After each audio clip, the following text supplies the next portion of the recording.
Welcome back to the Wondercat channel, where today we discuss BT24's Titamon shell and how it's managed to give us one of the most efficient Pauper lists readily available for the format, as well as just giving us something that can be used quite well in Constructed.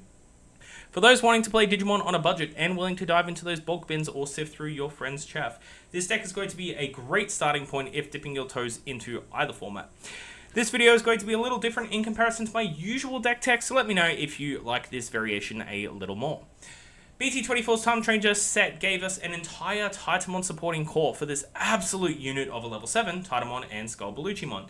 This card gives you a really sweet win con, being able to assembly it out, swing with it since it has Rush and Execute, deletes itself, then playing out a BT23 box topper Titamon, who on play by trashing a card plays out one of your smaller bodies too. He has Alliance on it too, so that's pretty good.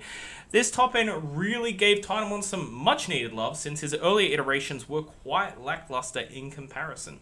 That being said, we didn't just get the top end, we got an entire line that not only complements the archetype, but one that creates almost the entirety of the deck for Pauper itself. Oh, let's go. Its newest egg, Sunomon, which is an adorable recreation of Titamon and Skullbaluchi together in their egg form, has got to be one of the craziest value eggs that we've seen printed to date, outside maybe the new Sakuya starter deck egg, because that card is just, it's not okay. Your turn once per turn, whenever a level 4 or higher Demon or Titan trait card in hand is trashed, you may play it with its play cost reduced by 2.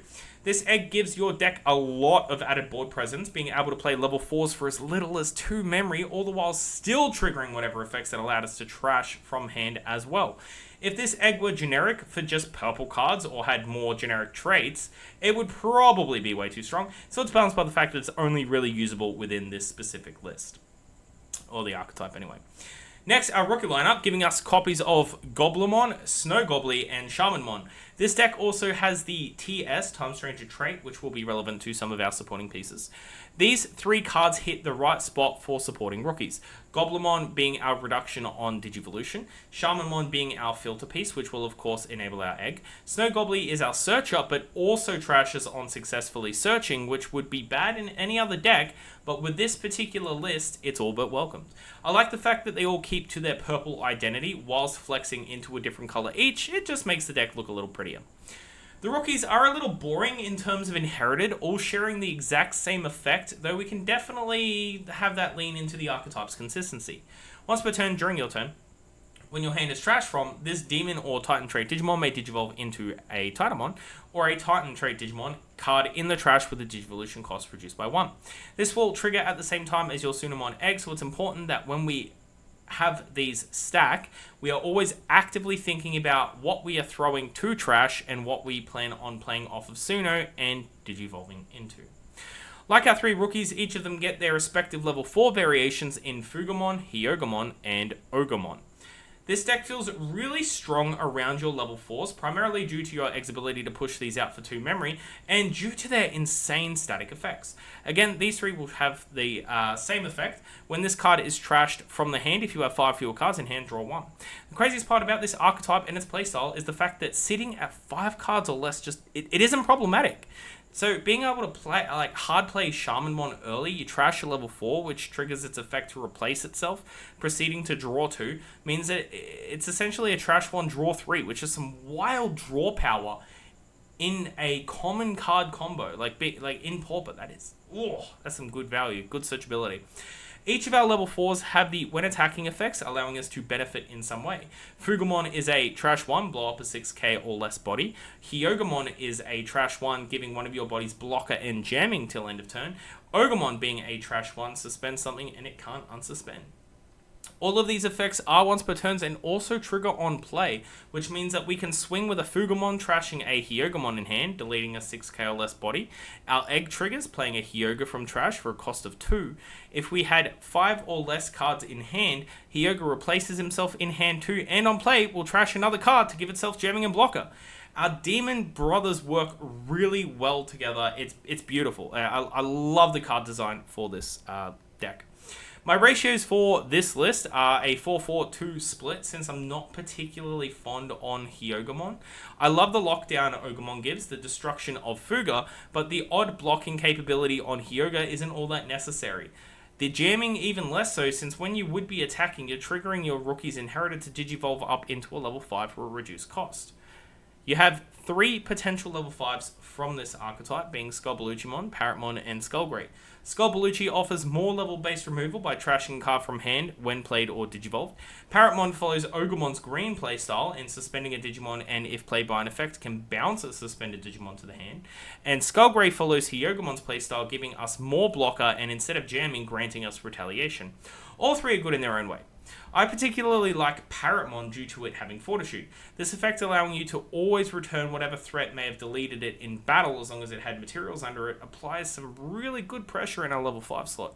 Skullbaluchi being able to pop 2 bodies for the price of 1 card, trashing 1 card in hand. It's value on top of value, just due to the trashing synergies. You trash a card, you blow up 2 things. Oh look, you've got 5 or less cards in hand, we'll just draw it back. It's free destruction. Between this and Fugomon, opponents are basically forced to build in raising to level 5 minimum, lest their entire board be threatened with deletion every turn. Yuck. I decided to do a 4-4 split of both Baluchi and Parrot, since again, the deck is aggressive enough in nature that Skullgray's blocking addition just isn't really necessary. The majority of the time, the deck simply wants to push out a body, swing, trash some cards, and digivolve up into bigger threats whilst deleting your opponents. If you're trying to build towards a mid to late game in this deck, you're playing it wrong. Our level 6 suite is awesome because we have access to an all Titamon top end. BT11's Titamon being our main wincon, and with a couple supporting copies of BT1. BT1 is a vanilla 12k green body that will only digivolve off our Parrotmon, which is another reason why we run the Mega Burb, and even allows us to digivolve for a cost of 1 into this from trash through our level 3 and level 4 inheritance. Our Parrotmon grants this ability to trash a security when it deletes an opponent's Digimon in battle, and with a base power of 12k, it's already beginning to dwarf some of the other deck's top ends. But BT1 Titamon is obviously just the if we don't have BT11 rule, because BT11's Titamon, it's so good for Pauper, man. Like, this card has so much stapled onto it. Like, when digivolving, by trashing up to 3 cards in hand, suspend 1 Digimon an opponent controls for each card trashed. Then gain memory equal to their suspended Digimon. You can trash 2 cards, suspend 2. Oh, they've got 5 suspended Digimon, gain 5 memory. Like, gross. It has piercing, and with our level 5s granting us both a trash security on Parrot or a +1 security on Skullbaluchi, he usually becomes anywhere between a 2-cost to 3-costed Digivolution, piercing 2-check machine that is also cycling through 1 to 3 extra cards after digivolving.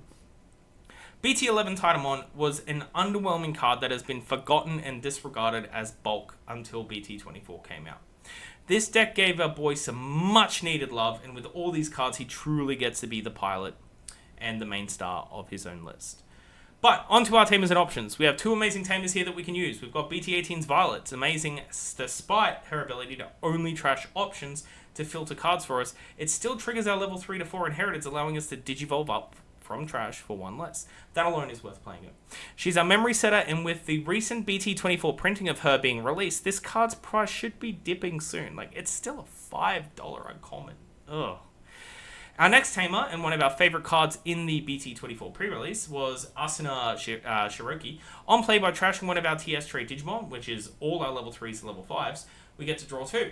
Already a decent card for the list. It won't generate any memory, which is unfortunate, but she does have an amazing start of turn effect. When having 4 or less memory, you can bottom deck her to play another copy from your trash or a level 4 or lower TS, Term Stranger, trait Digimon without paying the cost. This gives us more reason to trash all our rookies and level 4s for added value later, and since we are already trashing cards, if you have too many of her in hand, you can always trash one of them to fuel the second one you'll play, which in turn allows you to trash more and draw more. Like, she's so great for the deck's consistency, man. Asuna is really fun to play, and ultimately has made me want to consider playing a potential honorable mention for the deck, Cyclonemon. I mentioned this card as being one of my favorite Pauper pieces to be printed in this set, and with Asuna, its ability to just spit out a rush body from trash for free for our opponent, like trying to memory choke us, it's just beautiful. Oh, look, you put us to 2. Sure, I'll, but I'll bottom deck this and play a free rush Digimon from trash. Like, oh, yuck. To keep on that trash and grind, we're going to play the 3 copies of Mist Memory Boost. I usually want to play some sort of split here with Glaive Memory Boost, just to make sure we can recur things back if we accidentally mill them. But with Asuna wanting extra copies of her in the trash, and all of our bodies wanting to Digivolve from the trash, it's not needed. We can play the full 3 and just have fun digivolving up into whatever the RNG gods decide to give us in trash. But again, this leans into the skill expression of this deck and understanding what we should be trashing from our hand as well, to make sure we get the maximum value and potential out of all of our inheritance. Invasion of the Titans was the deck support option, and the card is pretty cool. A 3-cost draw 2 and trash 2, and whenever one of your Titan traded Digimon are played, you may delay. If your opponent has 5 or more memory, you can play a level 5, 1 level 5 or lower Digimon card with the Titan trait from your trash without paying the cost. This usually means you want to trigger this off of your egg effect to get maximum benefit out of your level 5s. You can trash the parrot when attacking with a level 4, or you play a level 4, putting them preferably to 1 or 2 memory, which triggers your on-play to trash Skull Bellucci. Both instances will trigger your egg, playing them for 2 less, putting your opponent to 5 memory, which then allows us to crack the invasion and play another level 5 or lower Titan trait for free, which then of course will trigger our Parrotmon effect to bounce things back to hand. It's, oh, yeah, just value. And remember as well, not only do we get to potentially delete Digimon off Skull Bellucci, it's just like, it's too good, man. Its security effect, also allowing us to free play a level 4 or lower in the opponent's turn, gives Hyogamon's blocker a little bit more weight, though very often just playing out Fugumon to delete their next threat is just as easily usable, the same way Ogamon can just lock down the next attacker as well. We play the full playset here as every part of the card is solid, though I wouldn't blame you if you wanted to drop this to 3 copies and play a cheeky Cyclonemon for the Asuna and access to Rush. Our last 2 cards in the deck, a copy of HPD, Hidden Potential Discovered, and Jackraid. Both give us free memory shenanigans. The Jackraid is great as a turn extender, especially in a deck like ours where we're just yeeting our hand into trash every turn. At the same time, we run enough green in this list, and with the amount of free and reduced rate bodies we make, we can always suspend one after getting its on-play value to help build up our stacks some more. I'd say this is another potential cut on the HPD if you wanted to add a Cyclonemon, though do be aware that each option we cut from this list is also ruining the consistency and effectiveness of our Violet. At the end of the day, this deck blew me out of the water. I had originally used Titamon in our Flame Jimmy Ken deck as a supporting top-end piece that works really well with all its purple level 5s.